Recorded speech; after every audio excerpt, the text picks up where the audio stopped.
What's going on? What's going on? What's going on, everybody? Welcome to episode number 35 of The Daily Show with DanRam. I am so delighted that you've chosen to spend your morning, afternoon, evening with us. I have an amazing guest today. She is the social media guru. She is the one that companies and individuals go to and go, Cher, we need to do something online. What? And she goes, breathe, I got you. And she just downloads amazing insights. I cannot believe that she's here on the show to share some of those insights with us. Look, here's the deal. Lockdown, it's happening for a lot of people all over the world. And I'm fully aware that some of you are thinking, what should I be doing?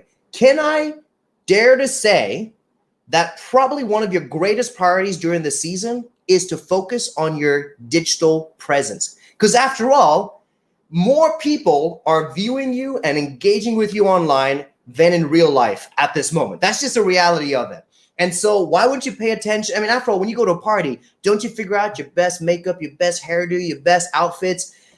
Why aren't you putting that same effort into your online presence, right? So I'm just going to put this as a bold statement that the most important thing that you could be doing right now is online, which is why we're going to shift away from the little bit of the inspirational, motivational content that we've been doing the last few days and get right into, y'all, work on your online presence. It's something that even I am doing. It's what I've been focusing on, and I can't wait to dig into this. I also want to let you know, because a lot of you keep asking me about the benefit content that we're having, because when we started off the show, we didn't know what was leading up to. And what it's leading up to is this beautiful culmination and celebration of the different speakers and the artists that we have had on the show. And we've decided that we're going to do something to give back practically during this pandemic. And that is this whole situation with coronavirus and people who are on the front line, which are the nurses. So World Nurse Day is next Tuesday. And I've decided that will be the last live stream that we do. Fear not, I will keep showing up in lots of different formats.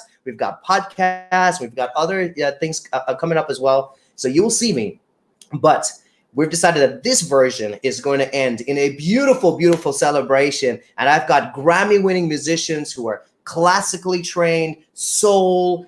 You know what? Instead of me just talking about all the different styles, let me show you one of our featured guests all the way from Ireland. So we've got 12 musicians from 4 continents coming together for this really important fundraiser. And again, I should say this, but you know my personality. Those of you who are watching me on LinkedIn, hello, LinkedIn, YouTube, hello, YouTube, Twitter, hello, Twitter. You're also welcome. For those of you who know me, you know that I don't personally care to make money off of anyone. I don't need money, but what I do care about is channeling the resources in our community to the causes that matter. And so 100% of the money, everything, including the fees that you pay using the platform that we have, Give Butter, all of that, like no one's taking anything out of this. 100% of your donations are going to go to the nurses. But let me show you the wonderful sounds of one of our guest musicians who's going to be joining us next Tuesday. His name is Andrew Asco. He is Irish. Women, ladies, and men, I don't want to discriminate. Brace yourself. He's very good looking and he sounds extraordinary. So here we go. Let us play a little something, something, something from the wonderful Andrew Asco. And we'll find something on YouTube. Oh, you know what? Yesterday he shared some music from Ed Sheeran. Who doesn't love Ed Sheeran? And he's Irish and Ed Sheeran's British. So it's kind of all makes sense. Here we go. Let's listen to him. So good, so show me the way home.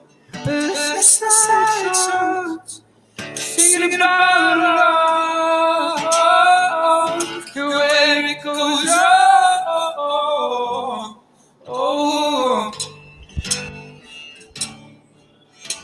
Oh, my senses come to life as I'm stumbling all night, drunk as I have ever been, and I'll never leave again, 'cause you are the...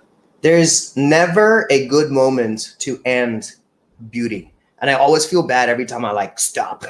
But you will get to hear a full track from the wonderful Andrew Asco performing right out of his bedroom into yours next week. So I just want to make sure that our systems are working because yesterday we had a couple issues. So we've got the wonderful podcaster out in Vienna, Austria. Is that right, Nikos? He goes, "Sup, my man? How you doing?" Nikos, today's conversation will be helpful because you are dropping gems of content with your podcasting, and sharing that, distributing that, getting more listens and views is part of what Share can probably help with. So stay tuned. Remember to ask some questions. So we know we got YouTube working. I can see on my phone that we got LinkedIn working, but y'all seem to be a little bit quiet today. Don't be intimidated by Cher. She's amazing. And don't be intimidated by my COVID hair. It's just a reality of life, okay? It doesn't cooperate. It doesn't do what I want it to do, but at least I have hair. So there you go. So if you are on LinkedIn and you can hear my voice and you can see my face, then please drop a comment and or one of those little emojis. I can see there's like, oh no, I just gave a thumbs up to myself. That's lame. I was just checking to see if it's working. But there's a bunch of emojis as well. So drop some emojis in and let's get the conversation going. Today is about online presence, and with no further ado, I want to bring to the screen the wonderful social media guru. It's Cher Jones. Hey everyone, super excited to be here, Dan. I loved your intro. I loved everything. I love the energy of this show. So I'm ready today to bring it. I love that. Are you ready for the rapid fire round? Ready. Born ready. I knew it was coming. Let's see how well I answer. Let's do this right now. 60 seconds on the clock. Bam. What is your favorite genre of music? Hip hop. If you could buy any type of food right now, what would you buy? Pizza. Me too. Dream car to own. Oh, Maserati. Ah, nice. Good choice. If you could be any animal, what would it be and why? I think, you know what?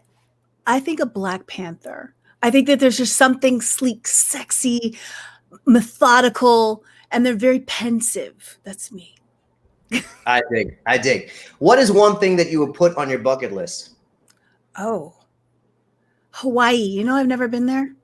It's something so basic, but I want to get into the volcanoes and stuff like that. So basic, but yet I got to do it. I like the world that you live in where Hawaii is basic. Yeah, because right? some people that is just a dream, but like basic. Okay, you're talking. Everyone hangs out in Hawaii except me. Listen, I'm from Toronto, and you want to know what I did? I went on the Edge Walk, which is the CN Tower, which is one of the largest towers in the world. I walked around the edge in the sky. Okay, Wow. So now I'm gonna bring it back down to basics. Bring you to Hawaii. Let me see a volcano. Nice. Who is your favorite superhero and why? Oh, you know what? I really love Black Widow.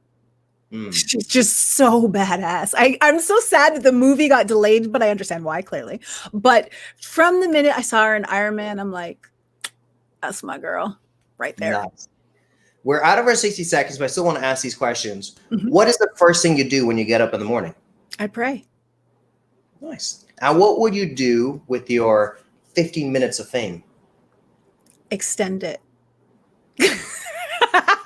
That is a great answer. It's like, if the genie gives you 3 wishes, what would you wish for? Wish for more wishes. Exactly. Yeah. Dominic, it's good to have you. Dominic's in Germany. Nikos is in Austria, Vienna. Mama is just outside. And so thank you all for watching on YouTube, and I'm sorry to the Facebook crowd. You know what? I'm not, because Facebook can't even watch this anyway, so you don't know. But for those of you who have put in the effort to go off of Facebook and come onto YouTube or LinkedIn to watch, you're so welcome. And I've got a few questions for Cher. If you've got questions, please drop them in. I am checking them, and we want to be part of the conversation. But Cher, let's start with the most obvious question of all. Okay. Why is this conversation important? Why should we be thinking about online presence in the middle of a pandemic? This is the most important conversation we could be having right now, and here's why. The only opportunity that we have to meet each other face to face is something like this, right? With social distancing being a norm for now, we have to make sure how we show up online matches the awesomeness that we bring to the table, so that people can have conversations without us, about us. So your job, your whole presence online, that job online is an important one, because it has to give people the language and the understanding and the trust to know that you're the person to have a conversation with, to see if this can go to the next level. Because listen, at the end of the day, your online presence will only get you to the hello. But the job is to get you to the hello, so that you can have a conversation that already starts in a place of trust and credibility. All right. I love that answer. And for me, it's kind of twofold. It's the conversation initiator, because I do think most people will look up someone before they actually physically meet them. Mm-hmm. But also, one of the beautiful things about a community, and I know this is what you coach your clients in, is the conversation's ongoing as well. So I don't have to wait till the next time I'm in Munich to be connecting with Dominic, who's in Munich right now and watching. And I get to meet Dominic today because of you. How awesome is that? And we're talking about, so it's like you show up, and then once you got to the hello, once you got to the connection, now it's about, how do you stay top of mind? How do you remind people? Because oftentimes people will be they'll catch feelings because someone didn't invite them for an opportunity or to speak or to do that. It's not because they didn't think you couldn't do it. It's because they didn't remember you. Right. So part of your presence is about, connecting, credibility, but visibility is that other piece. So credibility plus visibility equals opportunity. And that's what people need to be doing right now. You just dropped some gold, and it's only been like 60 seconds. That's what I'm saying. Credibility plus visibility equals opportunity. You got it. I love that. That is so good. Easy math that will pay dividends. I love that. Okay, let me come up with the very first objection that some people have told me when I'm like, you got to go online. And they go, but there's too much. There's too much noise online. There's too many people online. Everyone's got millions of followers. I've got 25.2. Yeah. What do you say to someone who is okay, I can see for someone like you, Cher, because you're online and you've embraced it and this is working for you. But for me, it's just too much effort. What do you say for them? Then you're not okay. One, I would challenge that in saying, how many clients do you actually need? So don't be intimidated by numbers, because at the end of the day, if you needed 10 awesome clients to eat well this year, your job is to get in front of those 10 awesome clients. That may mean that you need 500 people to get in front of those 10 awesome clients, but your job is to feed them to the point where they're like, listen, I know that if I work with you, I can get fed. And that's from a work perspective. But even from however you want to contextualize that, whether it's work, whether it's you're building your passion, whether you want that visibility, you have to think of it in terms of start where you are with what you got, right? Yeah. And here's where people get intimidated, because there are so many options. There's TikTok, there's Instagram, there's Facebook, there's Twitter, there's YouTube, there's LinkedIn. But you got to pick your money network. For me, my money network is on LinkedIn. That doesn't mean I don't play other places, especially because I'm a social media trainer. So I got to do that. But my money network, my money is on LinkedIn. And what I mean by that is conversations convert into opportunities best on that platform. So I can be me and what I want to bring to my audience that I'm trying to build in order to convert whatever it is on my goals. And it doesn't necessarily have to mean money. It could be, again, that visibility, that exposure, that opportunity. It could be whatever it is you want. You have to figure out, first and foremost, what is the best network that will create the opportunities to achieve the goal you have for being online. Good. So really what I'm hearing here is think about the end product, even like, how many clients you need to have the sort of revenue, work backwards off of that, but then start. So think about the final product and you go, you don't have to do everything. You don't have to be Gary Vaynerchuk online. You don't have to be Simon Sinek. You can just start and work towards that goal. I love that. Start serving. You always, and you serve your audience so well, Dan. And that's what it's about. Is like when you start with service in mind, how are you going to feed? And that's why I like that whole imagery of feeding your audience what they need, what they're hungry for, what they're thirsty for. You got to feed them. right? Yes. So that, and when you do that, you attract the people who want to learn more from you, who want to say, this isn't a good investment in my time. Because where people lose it is, one, they spread themselves too thin on multiple networks. And two, what they do is they're just thinking of, I need to post something today. I need to post something today. And that's like the worst thing you could ever do. Because if you don't go from a service-centric mindset, what happens is that you will lose trust with your audience very quickly. Because each time you post something, when I look at it, I'm trusting you, Dan, that it's going to be good because you haven't disappointed me. You feed me. But the minute you start getting lazy and just post for the sake of posting so that you can show up, that's when I click on too many of those posts and you waste all of my 6 seconds trying to figure out if that was good or not. You lose my trust. So it's all about being in the network that makes sense for the conversations you want to have, and then feeding into that network and stay focused in that one network until you have the capacity, and that is a big word, capacity to move out into other networks, right? Because the thing is our audience is on every network. But what network makes sense for the conversation you want to have? I love that. That is good. Cher, I had so many questions for you, but I think we should go from a two-way conversation to a group conversation, because I think the questions that are coming in are better than the questions I had for you. Oh, wow. So I want to take some of these questions that are coming in. So we have both on YouTube and on LinkedIn. Let's start with Mr. Service, right? So David here is one of the most servant-hearted people I know. Okay. He's always giving, always loving. And he says, what avenues on LinkedIn are you using to communicate and connect? What are some of the features and options that maybe the average person is not aware of? Yes. And it's like, you're missing out. You should be doing this. Okay. This is actually my favorite question so far. So well done, David. Okay. So here's what most people do not take advantage of. It's not as much about posting as it is about relationships. And relationships, my friends, happen in the DMs. And what people don't know, especially on LinkedIn, is that you can send voice notes. So if you have never opened up your phone, and it's only on mobile, by the way, so you can listen to them on a desktop as long as you're on Chrome or Firefox, but you can send a voice note to somebody on mobile, and it's literally to the right of the message. You just see this microphone, you hold it down and you speak. That's it. But why is that so important? Is because now you've added another level of depth, another experience of, you get to hear a voice to the words, to the picture, to the person, right? And it becomes that much more real, because we're in a world where there's so many bots, so many, things where it's like they connect and they pitch, right? And it's just like the sequence of messaging is like, did you even read my profile? I don't need your help. Exactly. I know you, right? So when you get to touch somebody literally with your voice, it opens up a whole new sensory exchange. And then this is going to go a little deeper for you guys, because a lot of you guys don't even know this secret, awesome toolbox exists in the messaging center on your mobile app.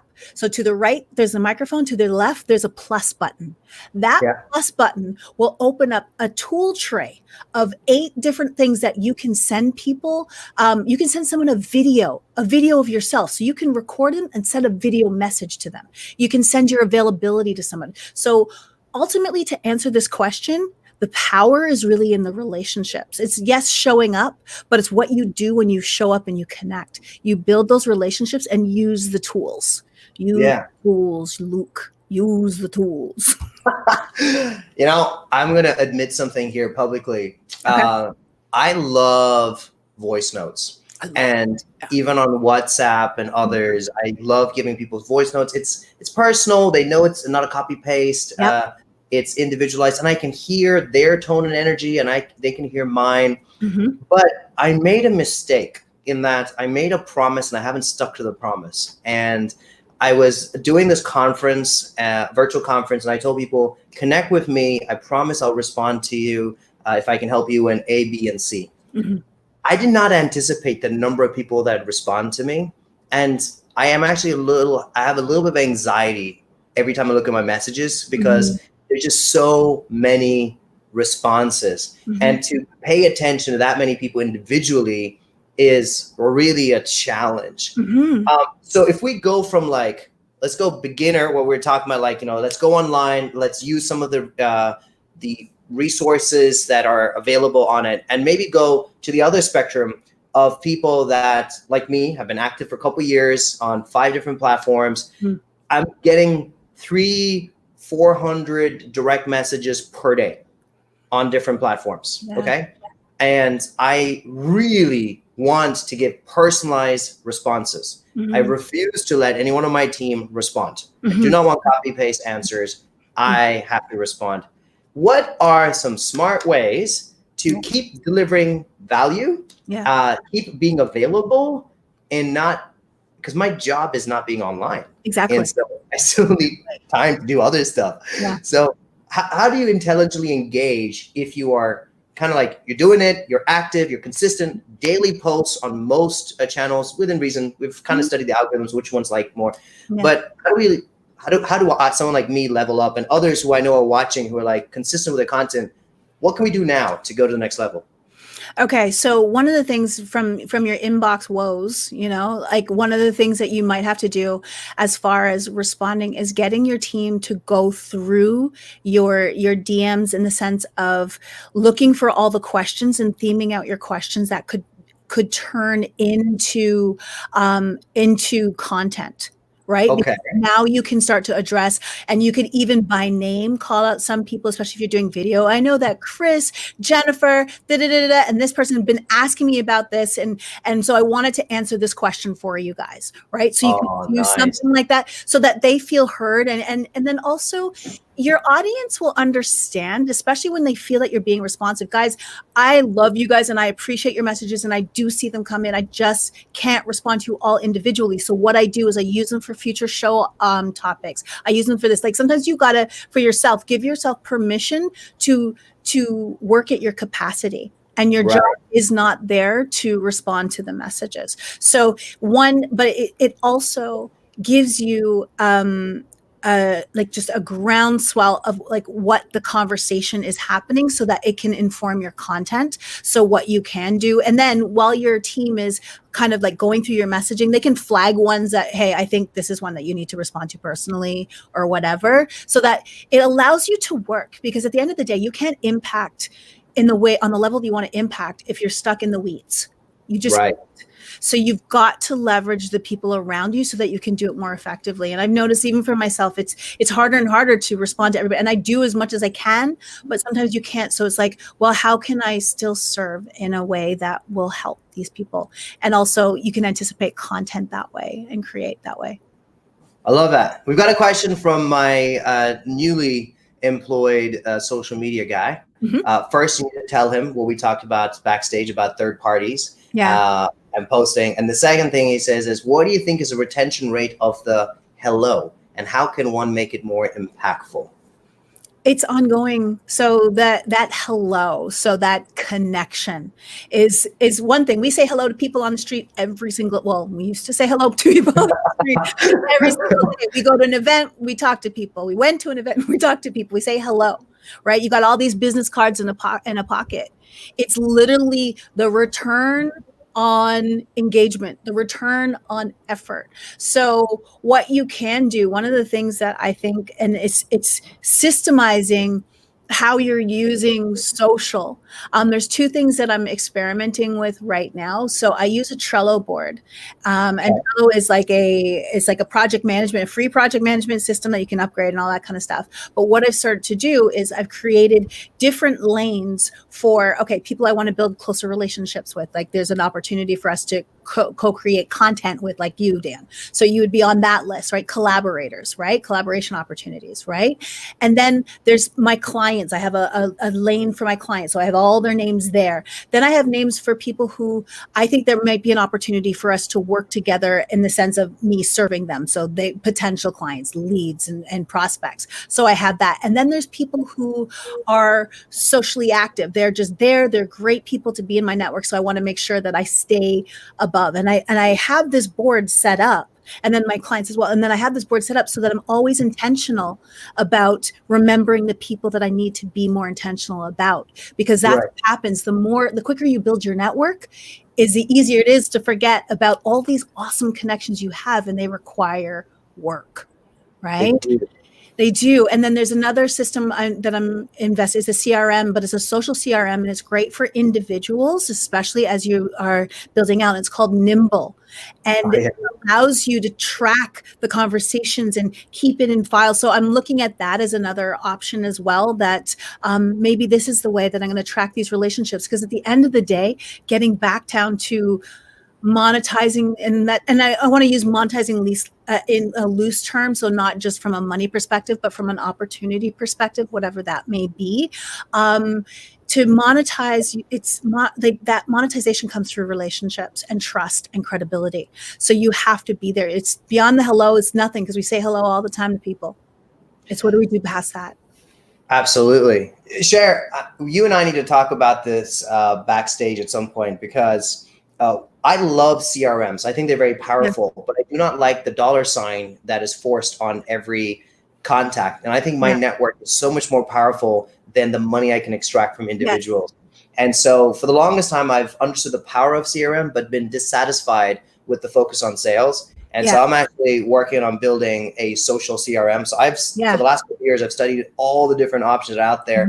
I think there's real room for people like you and I think most of us want to be good human beings, but our networks are so large, and our capacity to remember conversation details, opportunities to follow up on those opportunities, to find those connections are getting harder. And yet I think if we had a tool that could function as like an additional brain that can then allow us to be social while it does all the documenting. But that's outside the topic of this conversation, but just something I've been working on. And I love that you brought it up. Yeah, Nimble is probably I've been studying a lot too. Nimble is probably the closest one to that doesn't have that money. Like it's just not just sales. It's a social CRM. So definitely check that one out as you build your own and stuff like that. Certainly. But it's a really cool tool. Absolutely. Just so people know, on LinkedIn and on YouTube, we're probably going to go for another 5-10 minutes, and I can see your questions. So if you would like to drop a question in, now's a good chance to do that. And I'm so grateful that you are joining us. All right. So Cher, during this time, what are, let's say, 3 or 4 commandments that people should be focusing on when it comes to online presence? So regardless of the channel that they're on, what are things that right now should we be focusing on? Empathy more than opportunity? Can people still sell, or is that just not the thing people are doing right now? Should we be focusing? What are things that people should be doing now? Okay. So there's this quote that I really love, and it was by Stephen Furtick. And what he said is, we are all in the same storm, but we're not all in the same boat. Right. And so that we don't know, there are some people through this storm, this is an opportunity time. This is a time of growth for their business. And there are other people, and growth for life, growth for whatever. I don't want to just keep it to business, but, and then there are others who they don't even have a boat right now. They're swimming in this and they're barely treading water. Right. So we have to be sensitive to both. And so to answer the question, is it a time to sell? Yes. But you have to shift your focus. And actually, that's what I'm talking about tonight on my show. So I have a show, just going to plug it, Tuesday nights, Eastern Standard Time, 8 p.m.